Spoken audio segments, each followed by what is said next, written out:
En Maine, en el noroeste de los Estados Unidos, vive una familia que lleva sobre sus hombros una carga fatal. En cada generación, la mitad de sus integrantes sufren una muerte traumática temprana y no saben quién será la próxima víctima. Es algo espantoso.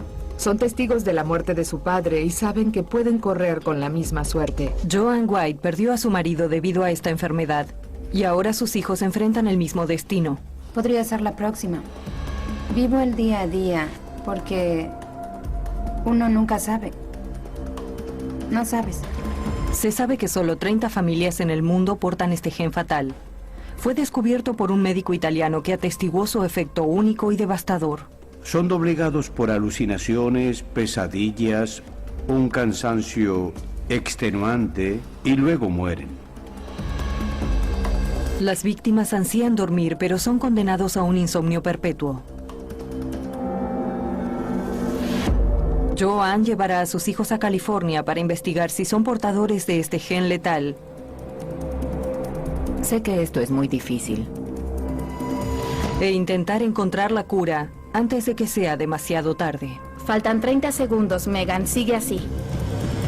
Historias increíbles. Insomnio fatal. El cerebro humano no funciona sin sueño. Es tan vital como lo son el agua y los alimentos.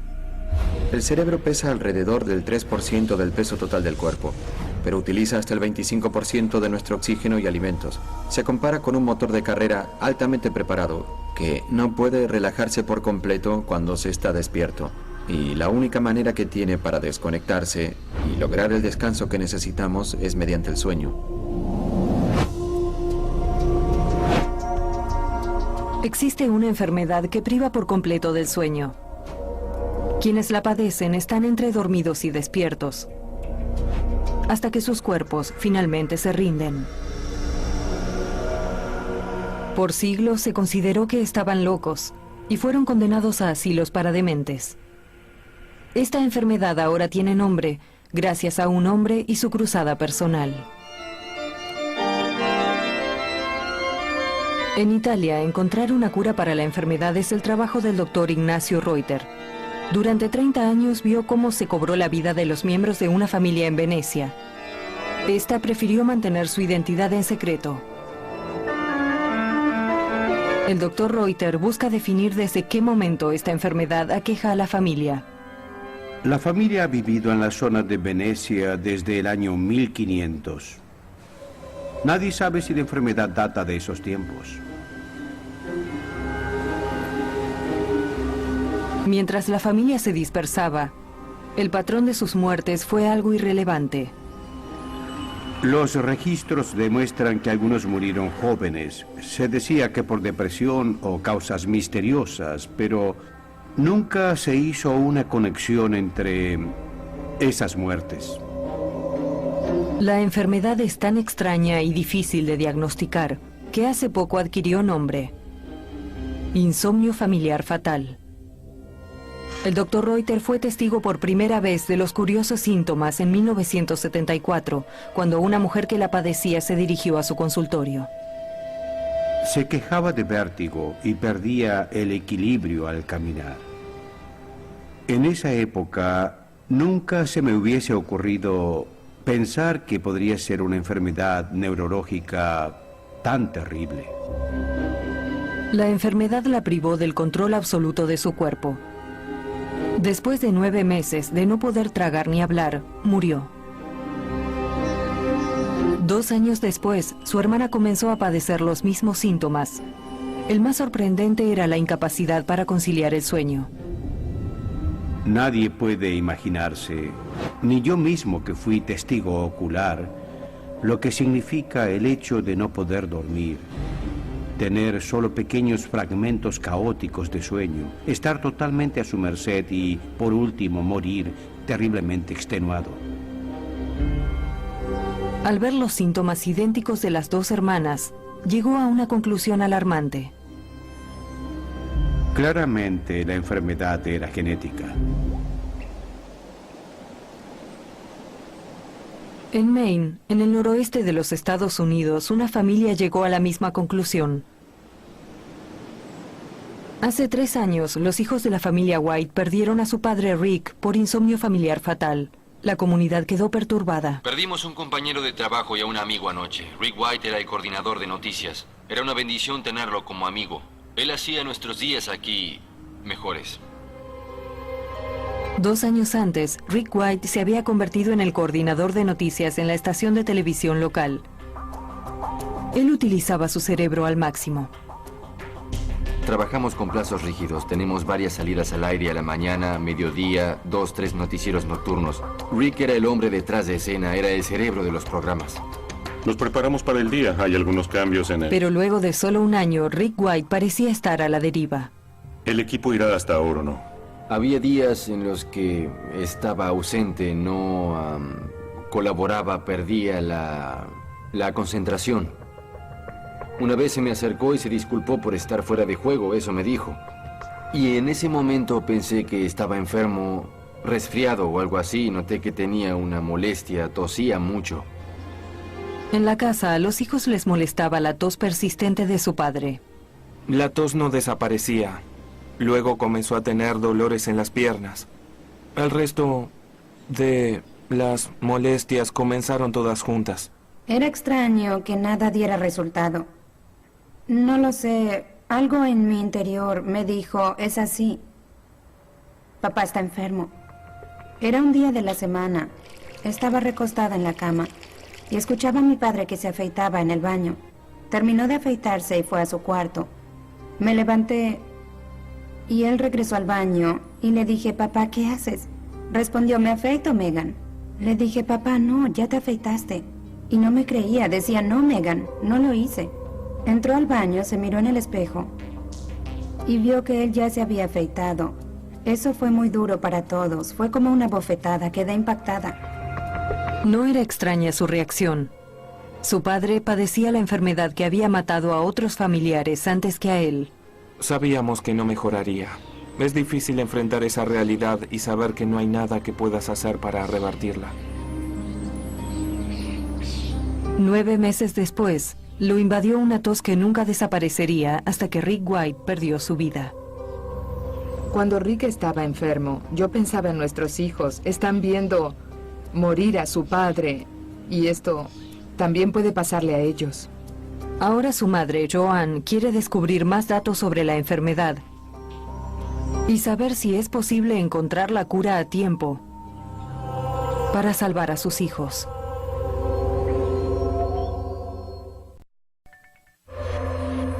El insomnio familiar fatal es una enfermedad mortal del cerebro que permanece dormida por hasta 50 años. Cuando se activa, es imposible detenerla. Condena a sus víctimas a insomnio perpetuo y termina matándolos. Se descubrió por primera vez hace 30 años en una familia de Venecia. Sus síntomas eran un misterio. Pero después de ver morir a 2 hermanas de una misma familia, el doctor Ignacio Reuter sospechó que el desorden era genético.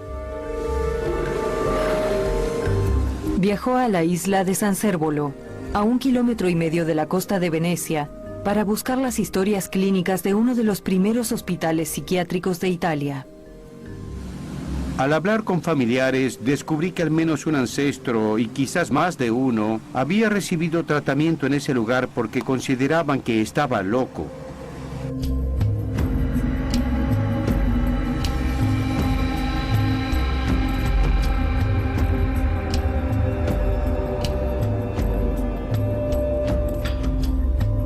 El archivo contiene informes diarios de quienes estuvieron allí.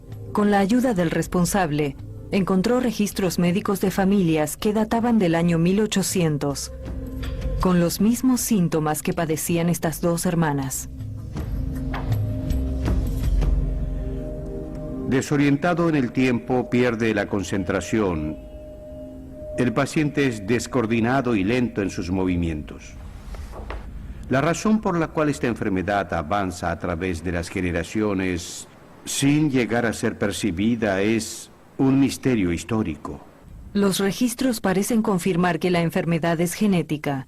Para avanzar en su investigación, debía esperar hasta que la enfermedad letal volviera a acechar a la familia.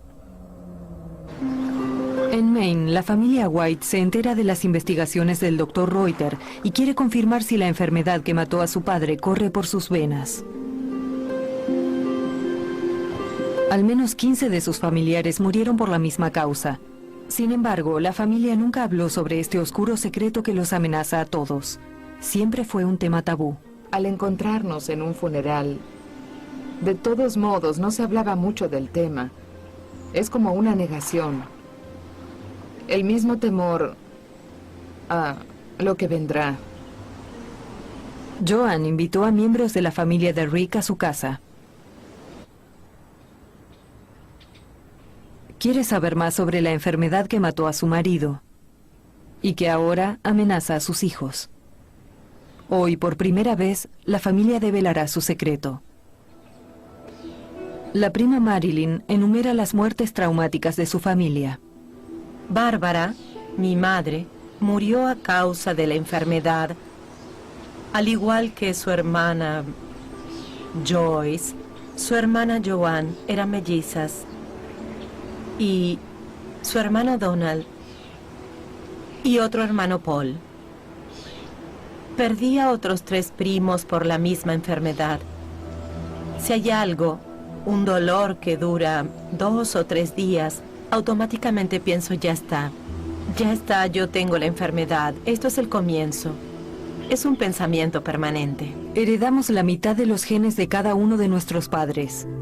Cuando uno de ellos tiene el gen del insomnio fatal, cada hijo tiene una probabilidad del 50% de padecerlo. Pero la suerte no estuvo del lado de la tía Judy. Me casé con mi marido. Él falleció. Luego fallecieron mi hijo y mi hija. Y agradezco no haber tenido más hijos. Si hubiese sabido que portaba la enfermedad, no habría tenido hijos porque creo que no es un legado que quieres darle a un hijo por nacer. Para ayudar a Andy y a Megan, su abuelo Graydon White diagramó un árbol genealógico para apelar a la memoria y determinar cuándo comenzó todo. ¿Qué significan las estrellas rojas? Las estrellas rojas marcan a las personas que padecieron la enfermedad y que murieron por su causa. Graydon no solo perdió a su hijo Rick por la enfermedad, sino también a su esposa. Bien, nuestra alteración genética data de esa fecha. A través de los años nos dimos cuenta de que tenía que haber una causa. En alguna parte tiene que estar el desorden genético y queremos descubrirlo. Existe una familia muy adinerada de Italia que está haciendo lo mismo. 8 años después de que el Dr. Reuter observó sin esperanzas cómo sucumbían las 2 hermanas italianas, otro hermano, Silvano, fue a su consultorio. En 1983 vi los primeros síntomas de la enfermedad en un hermano más joven de las 2 hermanas que ya habían fallecido. Transpiraba mucho y decía que dormía muy poco, entonces le di sedantes, pero solo empeoraban el cuadro que tenía. Temeroso por la salud de su paciente, visitó a uno de los neurólogos más reconocidos de Italia. Recibí el llamado de un médico de la zona de Venecia. Me contó sobre uno de sus pacientes, que mostraba síntomas de una enfermedad que avanzaba rápidamente. El motivo que despertó mi curiosidad fue que estas personas morían porque habían perdido la capacidad de dormir. Le contesté de inmediato, venga mañana. Creo que por mi cara él me creyó, que al menos pudo percibir que yo estaba desesperado. A la semana, Silvano estaba bajo el cuidado de los neurólogos del Hospital de Bolonia. Las imágenes que se registraron forman parte de un archivo único. Resignado a morir, solo quería ayudar a encontrar la cura para futuras víctimas. Había atestiguado el progreso de la enfermedad y sabía muy bien que terminaría con su muerte. Dijo, considérenme como un conejillo de indias para investigar esta enfermedad, esta maldición que existe en mi familia. Reconozco que era un hombre muy, muy valiente. Eso era. La enfermedad y el estigma de la locura que se les infiere a las víctimas hicieron que esta familia cayera en la angustia, permaneciendo en el anonimato. Los médicos monitorearon el patrón de sueño de Silvano durante varios periodos de 24 horas. El paciente permanecía siempre despierto. No se trataba de una vigilia pura, pero él no podía dormirse. Sorprendentemente, parecía que Silvano dormía. Una y otra vez, Silvano hacía gestos simples, como peinarse el cabello o abotonarse el pijama. Una vez, incluso hizo un saludo militar. Y yo le pregunté, ¿qué es eso? Y respondió, soñé que era un guardia durante la coronación de la reina Isabel. ¿Cómo se explicaba que Silvano soñara sin dormir? El acto de dormir se divide en 3 tipos de sueño básicos: liviano, profundo y REM, que es cuando aparecen los sueños. Durante el REM es cuando soñamos. La función de los sueños no se comprende por completo, pero el sueño REM produce un sonido artificial y podría resultar de la acción del cerebro por comprender la estimulación artificial y la creación de sueños. REM significa movimientos rápidos de los ojos que caracterizan nuestro sueño. Pero cuando soñamos, el cerebro no descansa. Yo lo veo más como un estado en el que no estamos despiertos que como el simple acto de dormir. Nos proporciona una forma adecuada de recuperación y no es un sustituto del sueño profundo o sueño verdadero. Silvano literalmente moría por falta de sueño verdadero. Los especialistas que lo trataban no habían visto un caso semejante. Este paciente nunca experimentó sueño profundo, que es el tipo de sueño que permite renovarnos. Sus párpados se le caían demostrando su necesidad de dormir. Pero bueno, no dormía. La realidad es que nuestro cerebro no puede funcionar si no dormimos. El cerebro contiene miles de millones de neuronas. Demanda una gran suma de energía y necesita del sueño, porque la parte más importante del cerebro, la parte central superior, la corteza cerebral, trabaja muy duro mientras estamos despiertos. Y la única oportunidad que tiene el cerebro para desconectarse o descansar es cuando dormimos. Silvano no concilió el sueño profundo durante 8 meses. Su insomnio indicaba que su cerebro estaba funcionando mal. Durante las últimas semanas de su vida, su cuerpo alcanzó un estado de sobreexcitación. Cerca de su final era solo un cuerpo con vida animado por contorsiones musculares y contracciones espasmódicas causadas por la enorme actividad cerebral en aumento. Después de unos meses así, su final se precipitó. Fue rápido. El profesor Lugaresi estaba decidido a encontrar la causa de los síntomas que llevaron a Silvano a la muerte. Se refirió a un exalumno que estaba trabajando en Cleveland, Ohio, y quien ostenta una de las colecciones más grandes de cerebros enfermos de los Estados Unidos. Me llamó y me dijo, tenemos un nuevo caso de una nueva enfermedad, caracterizada por la pérdida de la capacidad de dormir. Entonces le contesté, Gambetti, abócate a este caso, deja ya lo que estés haciendo. Dedícate a este caso porque haremos un gran descubrimiento. El doctor Gambetti aceptó esta oportunidad. Al ser una muestra tan importante, uno de los residentes que estaba en el laboratorio voló a Bolonia para traer el cerebro. Las instrucciones fueron claras. Les dijimos, observen en detalle el tallo cerebral. Observen bien el hipotálamo. Estábamos equivocados. Completamente equivocados. Hace 20 años se creía que el sueño era controlado dentro de estas áreas, en la parte posterior del cerebro.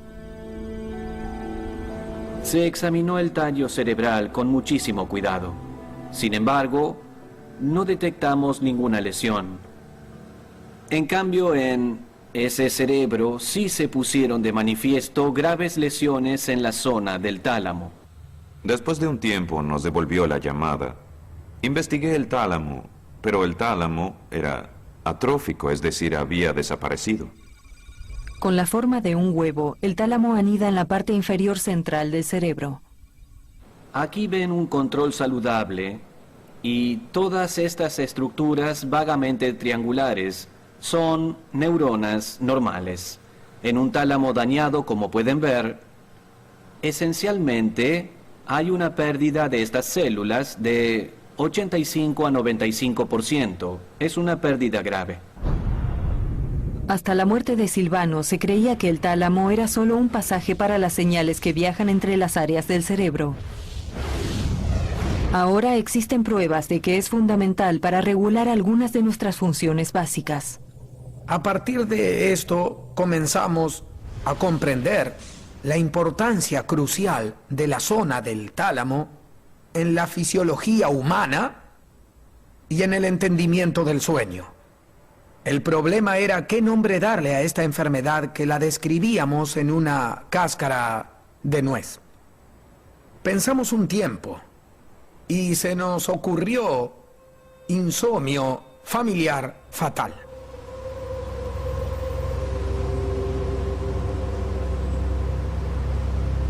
Rick White era la 15ª persona de su familia que había muerto a causa del insomnio fatal. Sus síntomas diferían de los de la familia italiana. Rick padeció la pérdida de sueño leve, aunque tuvo un deterioro severo en la memoria y coordinación. Su hija Megan se encargó de cuidarlo.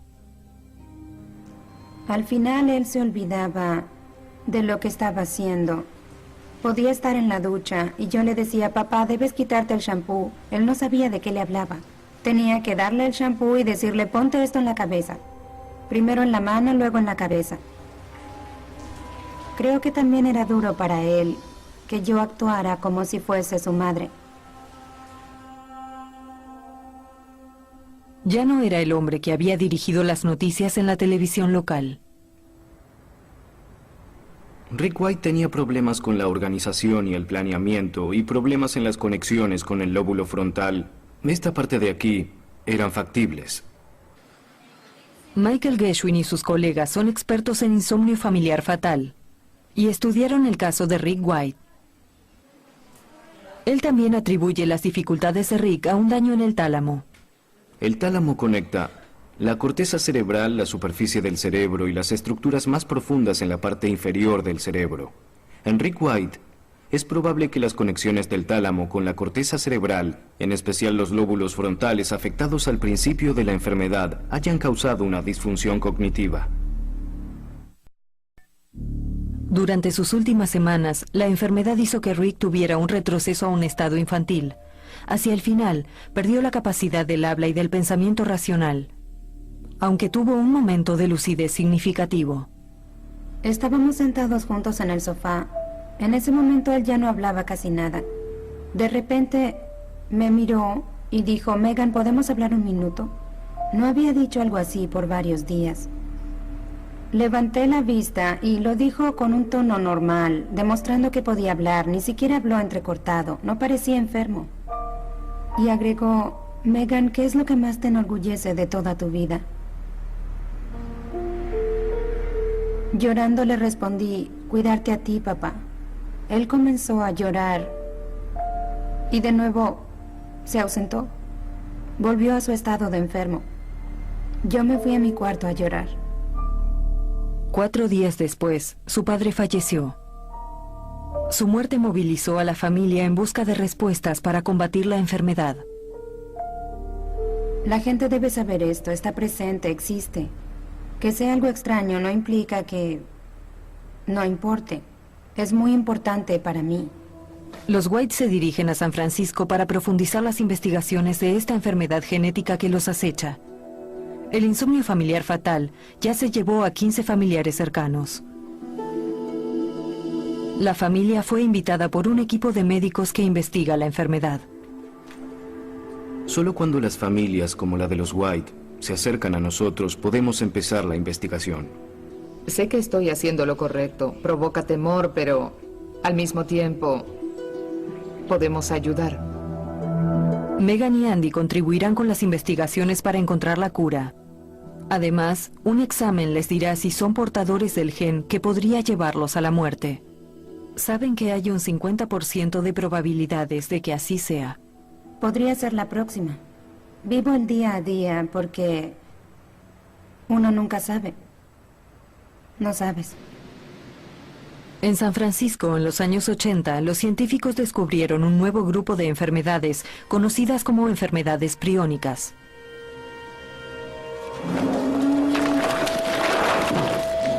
La más perversa es la de la vaca loca, y su variante en humanos, la CJD, por sus siglas en inglés.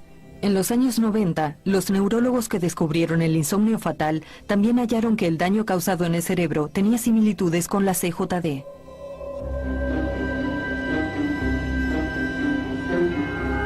Procuraron un anticuerpo para identificar los priones en tejido cerebral post-mortem. Las pruebas demostraron que su corazonada era correcta. Al usar este método, pudimos comprobar que el insomnio familiar fatal es una enfermedad priónica. Las enfermedades priónicas se disparan a causa del cambio de forma de una proteína simple. Esta es una proteína priónica simple. Bien, recuerden que esto es solo en escala pequeña. Existen millones de estas en 1 milímetro. Como ven, tiene esta estructura helicoidal que simula un cable de teléfono. Y tiene un poco de esta otra estructura plana que parece pasta. Bien, a la derecha vemos la forma que adopta la enfermedad. Todavía mantiene algunos con forma de cable, pero tiene muchos más de forma plana que, en estado normal, solo se encuentran pocos. ¿Cómo puede una proteína diminuta causar este daño devastador? Bueno, la respuesta absoluta no la tenemos. Lo que sí creemos que sucede es que una vez que un prión modifica su forma, cuando toca a uno normal, lo obligará a modificarse y tomar la forma maligna.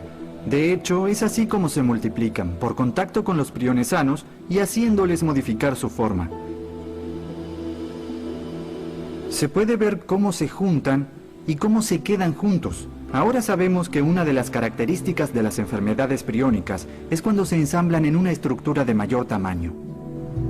San Francisco, 7:15 AM. La familia White todavía se recupera del largo viaje aéreo y de perder el equipaje. Están muy nerviosos. Les espera una jornada de exámenes en el hospital de la Universidad de California. Son parte de la investigación sobre enfermedades priónicas, aunque también podrían indicar síntomas tempranos ocultos de insomnio fatal en Megan y Andy. Andrew, debes recostarte en la otra cama para hacer el examen neurológico.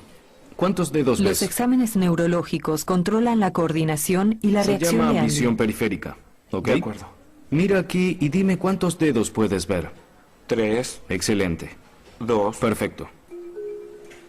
Buscamos anormalidades sutiles en alguna parte del sistema nervioso, en todo su trayecto, desde la punta de la cabeza hasta los dedos de los pies. Haz la fuerza contraria. Ahora con esta.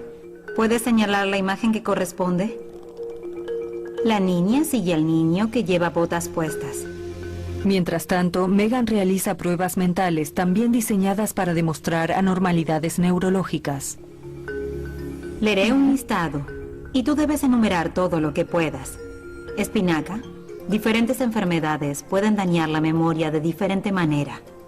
Esto nos ayuda a determinar en qué aspectos de la memoria la persona presenta dificultades. ¿Es al inicio? ¿Es al recordar algo luego de mucho tiempo? ¿Olvida las cosas rápido? Espinaca, jirafa. Pese al miedo, Megan enfrenta la situación con valor. Me pareció bastante difícil, pero me di cuenta de que podía hacerlo. Y es para el bien de todos. Me refiero a mi familia, a mis hijos e incluso a mi padre. Creo que está bien. Muy bien. Lo más rápido posible. Esta parece haber sido la parte más fácil. Ahora el cerebro de Andy es conectado a un escáner magnetoencefalógrafo, o MEG por sus siglas en inglés. Escalera mecánica. Dardo. Registra la actividad cerebral recogiendo los campos magnéticos generados por las células nerviosas. Cactus. Megan se prepara para un electroencefalograma. Los electrodos en su cabeza registran las ondas cerebrales. Con cada examen están cada vez más nerviosos por el temor a que aparezca alguna anormalidad. La tutora del hospital cree que Megan no se siente cómoda. Y si no quieres hacerlo, yo no te voy a obligar. Tranquila. Me siento emocionalmente afectada. Te entiendo. Con valor, Megan sigue adelante con los exámenes. Ya hicimos la mitad, Megan. Se siente angustiada. Advierten de esto al Dr. Gershwin. Les pide a las cámaras que permanezcan afuera. Dejen de filmar, por favor. Después de hablar con Megan, pide que detengan el examen. Todo parece ser más difícil de lo que Megan imaginaba. Pese a que son muy jóvenes, quizá encontremos algo que no sea normal. El solo pensar en esta posibilidad los preocupa más de la cuenta. Pensé que estaba mentalmente preparada para esto, pero no veo la hora de irme. Cuando ingresé al hospital, las cosas cambiaron rápidamente y me di cuenta de que no tenía noción del impacto intenso y profundo que provocaría esto en mí. Andy también pierde su determinación. Es una persona bastante reservada y callada. No expresa mucho sus pensamientos. Esto fue muy difícil para él. Voy a realizarte algunos exámenes cognitivos. Y quería conocerte un poco y saber cómo estás. Creo que estoy bastante cansado. Creo que será mejor dejarlo para mañana o omitirlo. Solo quiero una noche de descanso ahora. Puedo entender eso. Megan y Andy no fueron conscientes de lo duro que serían los exámenes y de la importancia de los resultados. Para ellos, ha sido una manera de revivir y repensar la situación y proyectarla en sus vidas y su futuro. Para continuar investigando la enfermedad familiar, Andy y Megan deben tomar decisiones difíciles, al igual que otros pacientes del Dr. Gershwin. Toca tu mentón y luego mi dedo. Hazlo también con el otro brazo.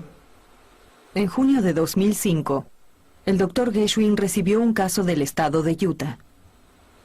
Diane Stolling padecía demencia rápida. Los médicos de Utah creían que podía ser CJD, pero sus síntomas diferían de ese diagnóstico. Ahora lee estas palabras. Bama. Tipo. Dedo. Cuando la examinamos, sus pensamientos eran dispersos.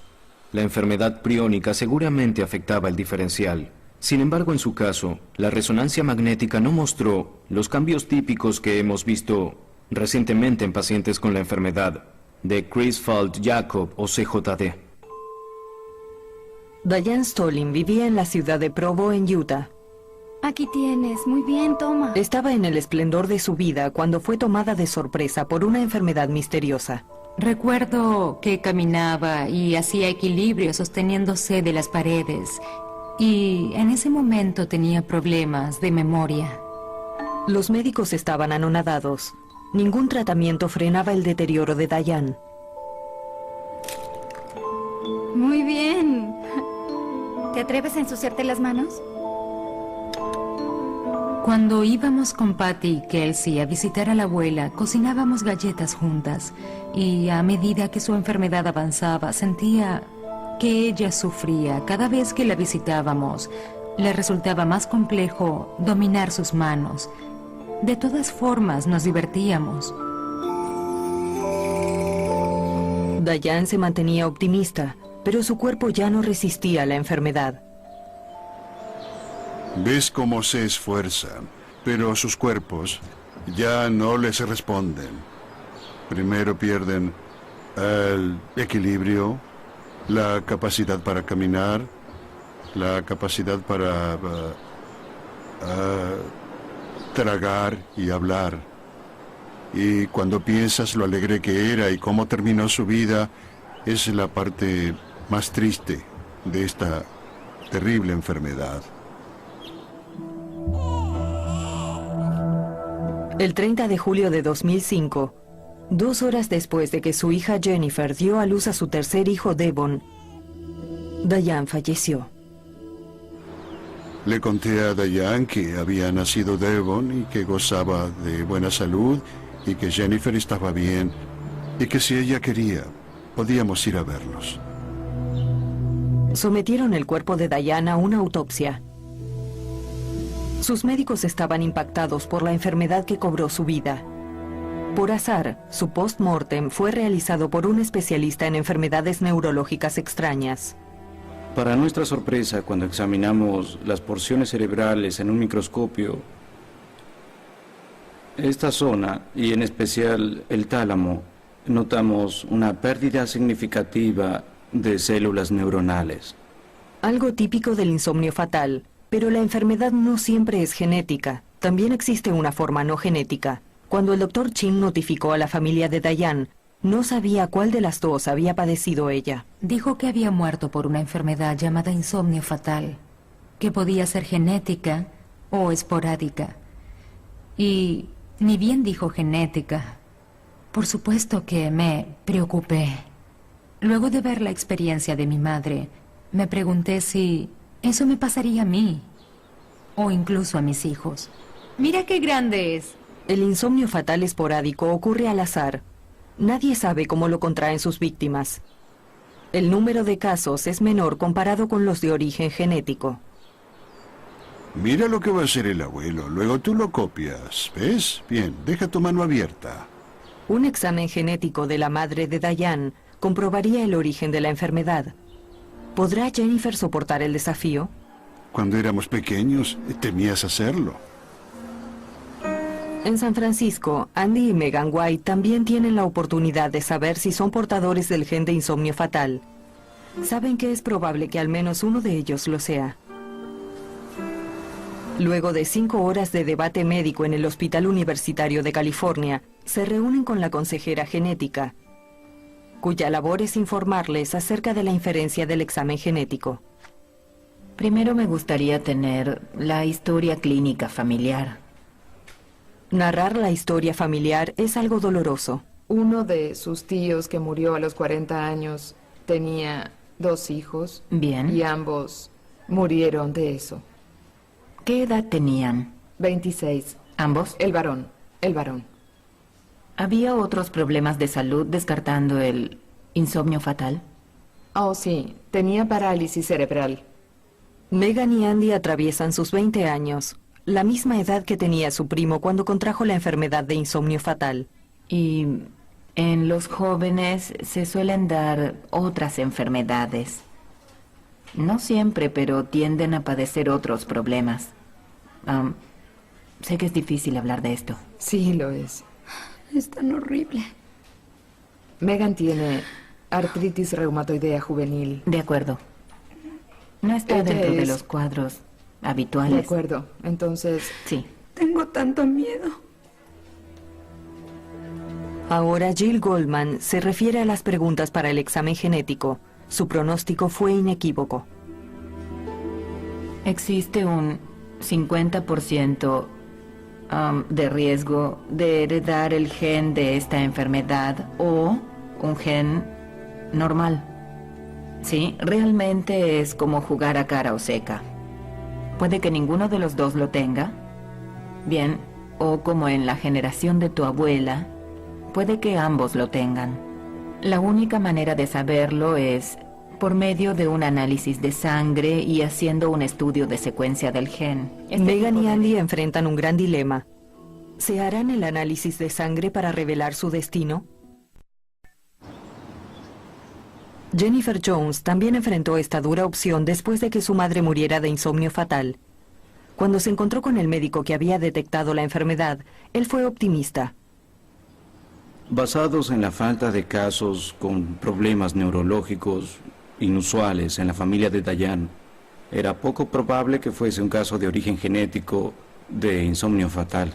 Le pregunté por qué era necesario comprobar que No era de origen genético porque seguramente la enfermedad tenía un origen. Debió comenzar con alguien de la familia cuyos genes habrían mutado. Enfaticé el hecho de que no podíamos estar absolutamente seguros sin un examen genético. Antes de morir, habían extraído una muestra de sangre de Diane. Jennifer quería que hicieran la prueba para saber si tenía el gen de insomnio fatal. Esperó durante 10 días el resultado con ansiedad. El estudio de ADN demostró que no había mutaciones presentes en los genes de Diane. Sentí que me quitaban una carga de los hombros. Recuerdo el alivio que sentí al escuchar la noticia. Ahora, yo y mis hijos no corremos el riesgo de contraer la enfermedad. Diane fue una de las 8 personas en todo el mundo a quien se le diagnosticó insomnio fatal esporádico. Jennifer y sus hijos estaban a salvo. Megan y Andy White enfrentan la misma difícil decisión. Accedieron a realizarse exámenes para contribuir con la investigación médica, pero les queda una última tarea. Deben decidir si quieren hacerse el examen que les permitirá saber si son portadores del gen fatal. Es la decisión más difícil de sus vidas. Hacerse el examen los podría liberar de la duda o condenarlos a una vida amenazada por el repentino ataque de la enfermedad.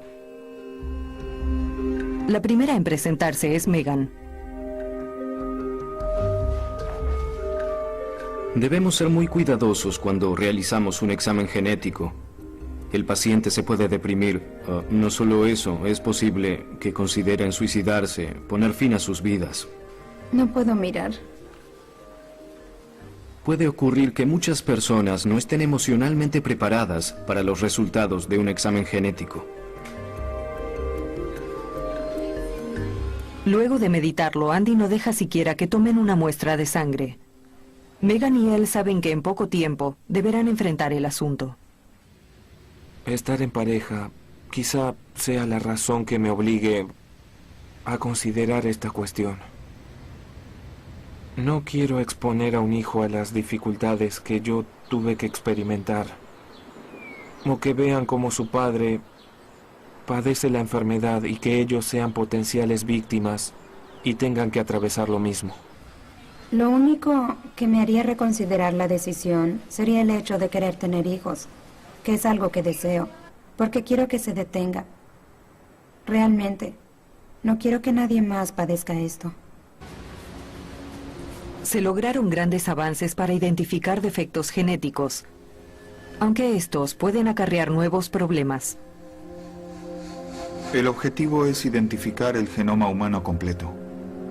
Eso significa que si tu material genético no concuerda con el genoma humano estándar, ¿no conseguirás un seguro de vida o que te convertirás en desempleado? Quizás sea una visión radical, pero sí, puede afectar tu vida, tus posibilidades de empleo y otras cuestiones. Investigaciones como las que se llevan a cabo en San Francisco e Italia nos dan una buena noticia. Aunque Andy y Megan sean portadores del gen mutante, existe la esperanza de que para cuando se active ya haya un tratamiento. Las malas noticias son que a medida que se descubran más enfermedades con componentes genéticos, el dilema que hoy enfrenta la familia White será común para millones de familias.